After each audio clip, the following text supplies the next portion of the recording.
Hey y'all, and welcome to Stivers Homestead. I'm Zach. I'm Jen.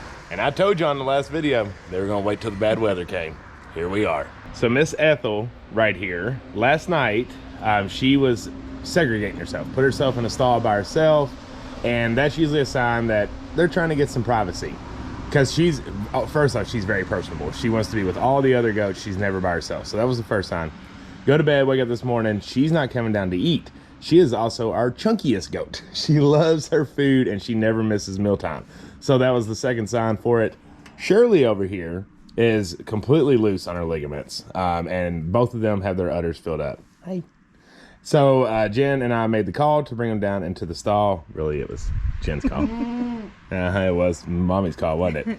And she is definitely in contractions. We're physically watching that happening, but we're at the very beginning of birth. So that's exciting news. We're just going to keep them down here because we're supposed to get some really bad weather today. It looks like it might be going a little bit in our favor in our little section of Kentucky. Kentucky's getting bombarded, but our little southeastern area looks like it might not be until like later tonight. So that's a good sign for us. But we're just going to hang out and watch and wait and see. Thankfully, it's warm. And we've never watched these two give birth. It's their first time mamas. So we just want to watch them a little bit more closely. Yeah, because we know they're mamas. Yeah. Ethel's mama is Anna, who had the triplets 2 years ago, one of those being Lucy that she just didn't have anything to do with. And Shirley's mom is Butters. Butters is a great mama, but y'all know how Butters is. So we want to watch them because we know their track record. What y'all think about the baby, or the goats giving birth?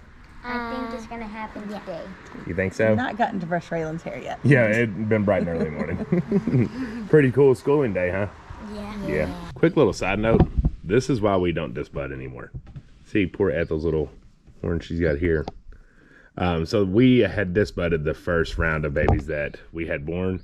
And the disbudding, some went great. Some didn't go great. They didn't get it completely out. It was a vet. Yeah, it was a vet. So we had a vet do it. And, you know, it's such a fine time for disbudding. Like, I mean, it's like when they're really, really young and they can't wait hardly at all. I mean, he did a good job, but it might have been 2 days too late for some of them kind of thing.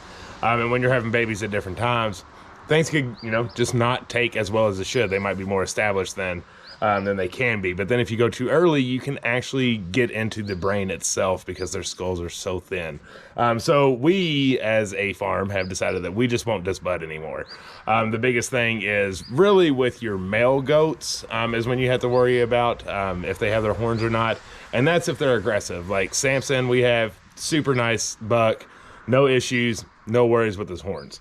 And then the other thing is like fencing, right? So you want to make sure your fencing isn't wide enough to where they can get their horns in there and rip it all to shreds. But overall, we have realized that it's better to just leave them than try to disbud them. And there's really no issues there. Weird side note though, like we have necklaces on them so we can kind of guide them.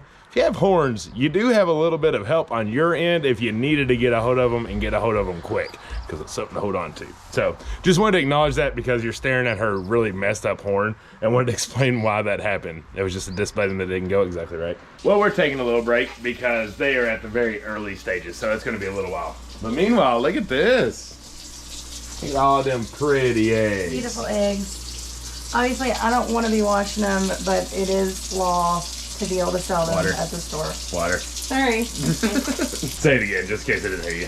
So I don't want to be washing them. That's not ideal to wash the bloom off, but it is the law for selling them in our farm stand, so that's why I'm doing it. But the ones we keep personally, we do not wash and we do not refrigerate. We just leave them in that little thing that y'all have seen very often in the background holding our eggs. It's perfectly fine if it's still got the bloom on it. But yeah, you gotta follow the laws to get them sold. Okay, it looks like these goats are just gonna be jerks and wait. So we're moving on with our day. What do you got going on here? I am making 2 loaves of bread for the store, and then I have pie crust chilling in the fridge because we're gonna make some fried pies for the store. Nice. So Jen has done a full video. Look at that. That looks yummy. Oh, that's nice. So she has done a complete video on how to make this sandwich bread. Yes. I promise you, if you've ever struggled to make sandwich bread, her recipe will get you winning and be able to do this. I will remember to link it down below. I promise. But making the bread, the fried pies is a new thing that we're going to be doing for the store. Like we had mentioned, we're going to start doing some more baked goods. So like she just said, all this stuff's for the store. Really excited to taste her fried pies. She makes a killer dessert as it is and killer pies, but fried pies, if you don't know, they're like handhelds. What the Mexican... Empanadas. Empanadas, kind of like an empanada, but throw it American, I guess we call it a fried pie. But it's basically the same sense. So I'm excited to see what she has there. I am going to take 10 dozen eggs down to the store because the ladies are kicking butt again. They're finally out of molt and out of the winter blues, and the sun's helping. So we're going to do that, and then we've got to get some dirt and some pots because she needs to plant all of our herbs. Yes. So it's a busy day, busy day. Oh, and did we mention we have to reveal the store to you because that's coming as well? Who's excited to see the new look? All right, we were out here in the greenhouse. Here's all that cauliflower and broccoli and cabbage that we planted. It's doing really good. And what you're hearing is a little fan down here. It's very important if you're doing greenhouse gardening to have air circulation because that's going to build nice, strong plants, nice, thick stems because they're already used to kind of that outside weather. If you keep it with just still air and there's no wind blowing, you're basically creating an inside house plant. That when you take out, it's going to have a lot more shock. So as long as you keep a little wind blowing around, you're going to be looking good. Oh, I just saw Raylan has some flowers popping up. Yeah, Raylan, she planted a few flowers. Way too early. Well, not really. I mean, you should go ahead and plant them now. But she wanted to plant something, so we let her plant some flowers. They're up. And then over here, we got a bunch of peppers. And then this is comfrey seeds. We're trying to start. We'll see what happens. We're trying to start some comfrey seeds so we can sell the actual starts. But comfrey is a tough thing to germinate. It's one of those that you usually get from somebody that already has an established plant, which we do. But we wanted to try to start these, and y'all know that we sell them as well. They take about 3 to 6 weeks to germinate, if they germinate. So be patient with them. They're still okay, but give them time.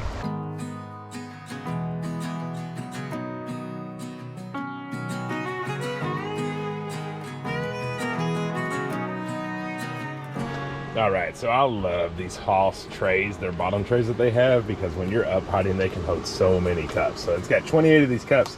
These are actually those Bonnie cups. We can get them from our local feed store and stuff, the ones that like Bonnie's throwing out and different things. They're fantastic cups, got good drainage, hold a lot of dirt. So this is what Jen is gonna be using for her herbs. Okay, have we drug y'all on enough? Y'all ready to see what this store finally looks like? I think you may be surprised.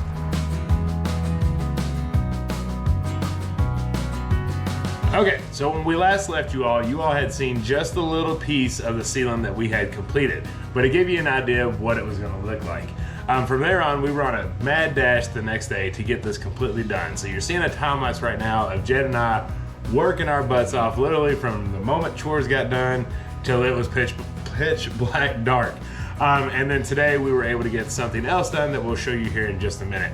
But this was a lot of fun. There were a few things that I would have done a little differently, but it's also stuff that really just myself and Jed will see.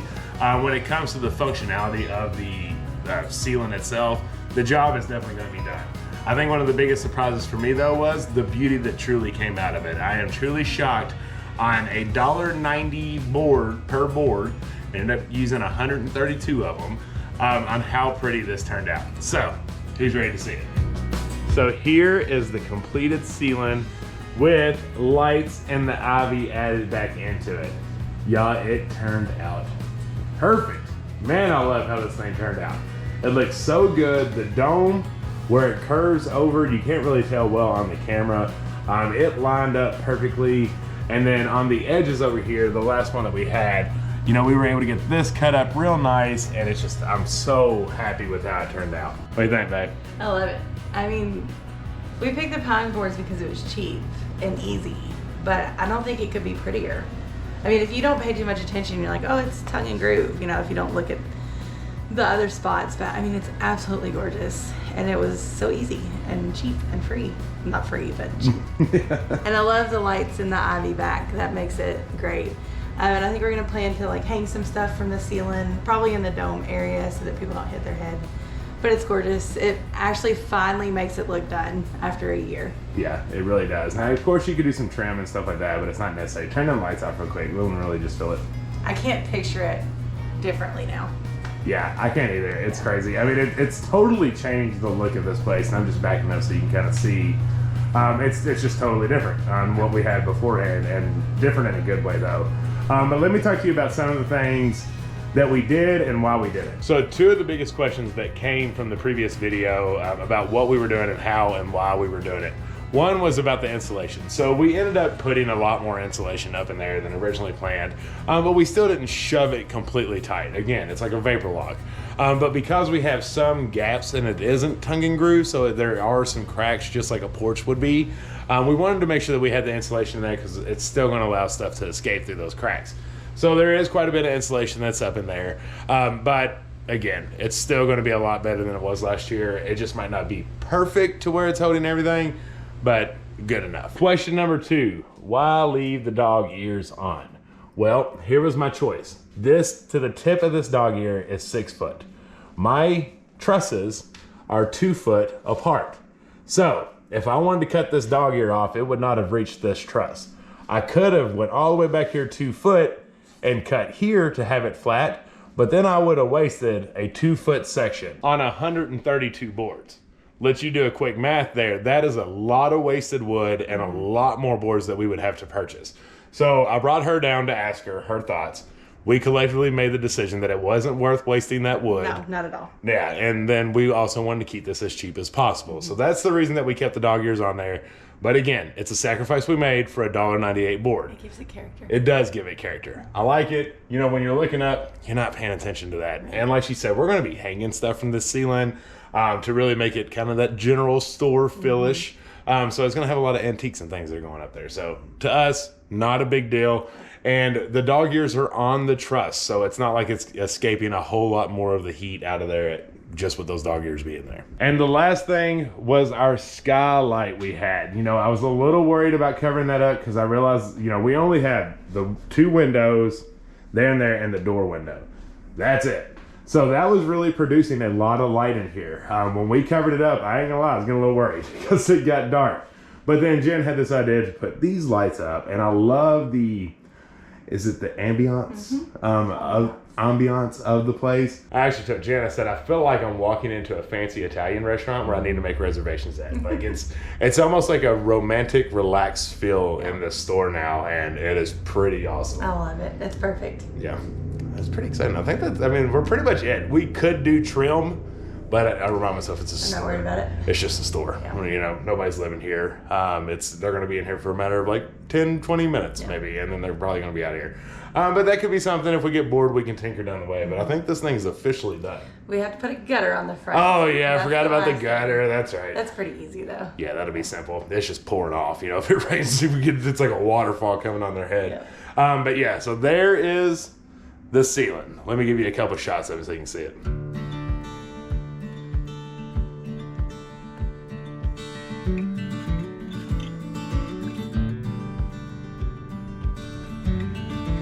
So, with that and everything being done besides the gutter, which is no big deal, we are officially open for the season. So we are very excited. We had originally said the first day of spring, but we're ready. We've got people coming for eggs and stuff anyway, so we might as well just be open all the time. Yeah, so if you are local or if you're looking to travel or whatever it may be, come out and see us because we are ready to meet you all and have the season open again. Yeah, I actually had to I was pulling it up because I wanted to see our hours on what we had.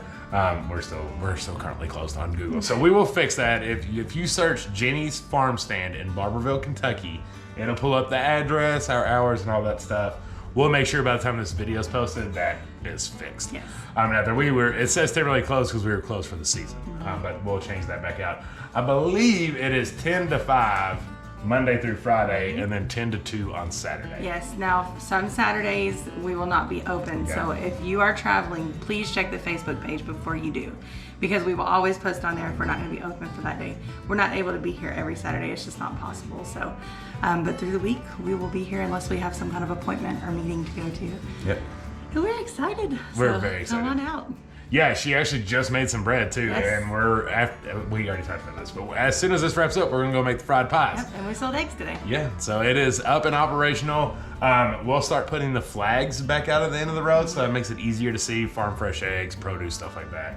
So if you're coming out of town or you've never been here, that'll help point it out. All right, y'all. We hope you all enjoyed this video. A lot of crazy stuff happening around here as always. Very happy to have this project done. Yes. But if you're new around here, please hit that subscribe button. We love you. Until the next one. Bye. Bye.